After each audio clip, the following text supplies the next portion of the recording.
Cumprimento do Sr. Ministro e o Sr. Secretário de Estado. Em primeiro lugar, queria naturalmente desejar que o Sr. Ministro tenha a sua saúde perfeitamente restabelecida e desejar que tudo esteja ultrapassado nesse domínio. Relativamente à questão que aqui nos traz nesta ronda, gostava de deixar claro que para o PSD há de facto necessidade de se apoiar a agricultura familiar. Para nós é pacífico. Queremos deixar claramente o nosso apoio a todas as medidas que favoreçam este tipo de agricultura. É uma matéria consensual e, portanto, não nos oferece grandes questões. Mas temos neste domínio de fugir à demagogia fácil, à propaganda, aos anúncios, às meras projeções para o futuro. Porque a questão, a nosso ver, é muito simples e tem a ver com aquele ditado velho: puxa-se o cobertor para a cabeça, destapam-se os pés. E, portanto, no próximo quadro comunitário de apoio, em que haverá certamente um corte para o desenvolvimento rural, em que os compromissos para projetos da agricultura familiar serão reforçados. Não podemos nunca esquecer o grande desígnio que temos, que é o de atingir o equilíbrio da nossa balança comercial do agroalimentar, apoiar a competitividade e a eficiência das empresas. Esse é também um desiderato que temos pela frente. Não devemos ser demagogos neste aspecto. Apoiar a agricultura familiar, mas não com isso prejudicar a competitividade do nosso setor agrícola, e essa questão para nós é fundamental. E nesse sentido, estamos perante uma equação que é fácil de ver. Ou se redistribuem os fundos disponíveis para apoio à agricultura familiar, prejudicando dessa forma, e nós não temos nada contra isso, prejudicando dessa forma a competitividade da nossa agricultura, ou se reforça de uma forma substancial a nível do orçamento do Estado português, os montantes para a agricultura. Porque senão e só dessa forma não se prejudicará a competitividade da nossa economia e o tal desígnio que temos pela frente de atingir o equilíbrio da balança do agroalimentar. E, portanto, a pergunta muito geral, mas muito concreta ao mesmo tempo, é, designadamente no próximo quadro comunitário de apoio, que rubricas, que eixos, que áreas serão, perderão a favor destes apoios para os quais nós não contestamos, mas que deveriam ser apoiados por via do orçamento do Estado e não retirando verbas à agricultura em geral. Muito obrigado, Sr. Presidente. Muito obrigado, Sr. Presidente. Renovo os cumprimentos. E nesta que é, como disse, a última audição da legislatura, é obviamente a altura para fazer um balanço da atividade do Governo. O Sr. Ministro acaba de olhar para o copo meio cheio, mas porventura não será assim. Fazendo um balanço, não com base em percepções que o Governo bem consegue criar, mas um balanço objetivo com base em números concretos, um balanço das realizações concretas. Na área da agricultura, esse balanço não é de modo nenhum tão positivo, ou não é sequer positivo, como aqui referiu. Vejamos com números.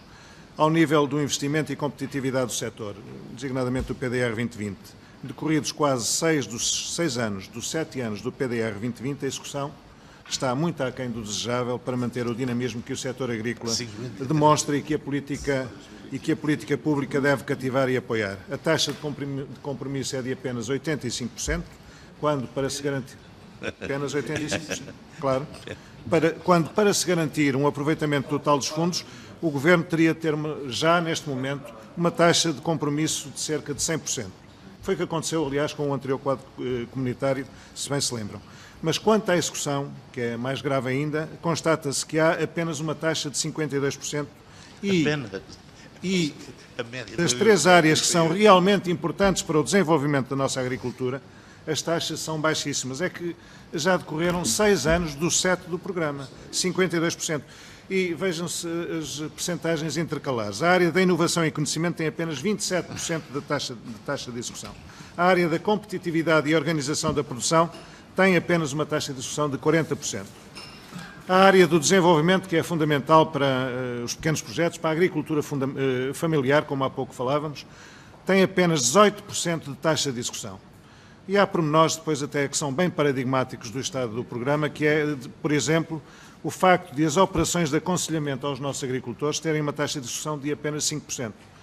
E nas florestas, a taxa de execução ponderada das operações florestais é de apenas 38%, quase no fim do programa. Não podemos esquecer isto. Um outro aspecto fundamental tem a ver com as negociações da PAC, nas quais, a nosso ver, o Governo não teve um desempenho positivo.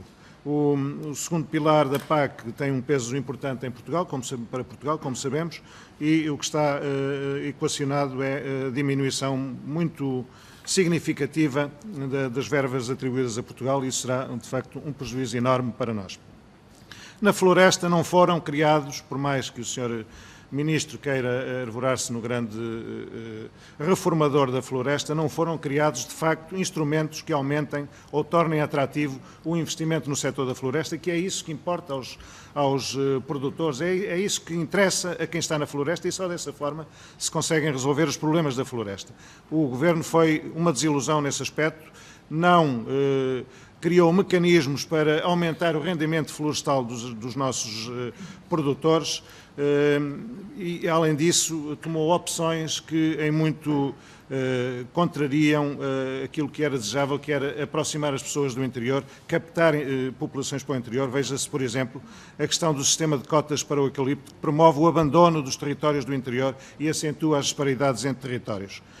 Um outro aspecto é a questão do regadio, que é, de facto, o grande emblema do Sr. Ministro, mas é um emblema que apenas fala daquilo que acontece para o futuro.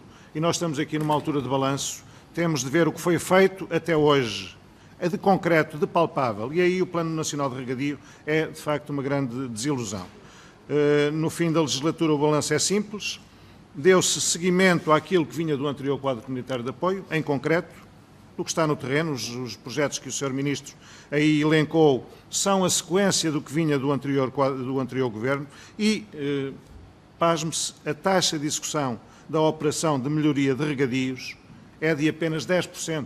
E, portanto, este número é bem revelador da falta de ambição e da falta de concretização. Ambição até pode haver, mas da falta de concretização ao nível do regadio. No que se refere ao VITIS, contrariamente àquilo que o Sr. Ministro diz, é preciso revelar aqui que em 2018, pela primeira vez em muitos anos, não abriram candidaturas para a reestruturação e reconversão das vinhas, para o VITIS. Foi uma exceção na última década, nos últimos 12 anos talvez. Tomaram-se opções, além disso, erradas na elaboração dos critérios de prioridade que excluíram os pequenos produtores. Há uma desorganização total por parte do Ministério nesta questão do VITIS, que prejudica o planeamento plurianual da reestruturação e reconversão das vinhas e, em particular, no caso da região de Marcada de Douro, lamenta-se que o Governo tenha introduzido cortes nos apoios à reconversão e à reestruturação, nos valores unitários, dado que é uma região que tem particularidades muito especiais e onde é muito difícil trabalhar, e o Governo cortou em 20% os apoios que estavam previstos. Tinha mais questões, mas refiro-me, se o Sr. Presidente me permite, apenas uma questão concreta então, que fosse breve, por favor. Se prende com a questão do roteiro para a neutralidade climática, dado que amanhã em Conselho de Ministros disse que vai ser aprovado o documento final e, portanto, o Sr. Ministro tinha dito reiteradamente que acreditava que a agricultura não precisava de ver previstas abates na bovinicultura e, portanto, gostava de lhe perguntar se amanhã se confirma essa sua intenção ou não. Muito obrigado. O balanço é simples, muita parra e pouca uva. Muito obrigado, Sr. Deputado.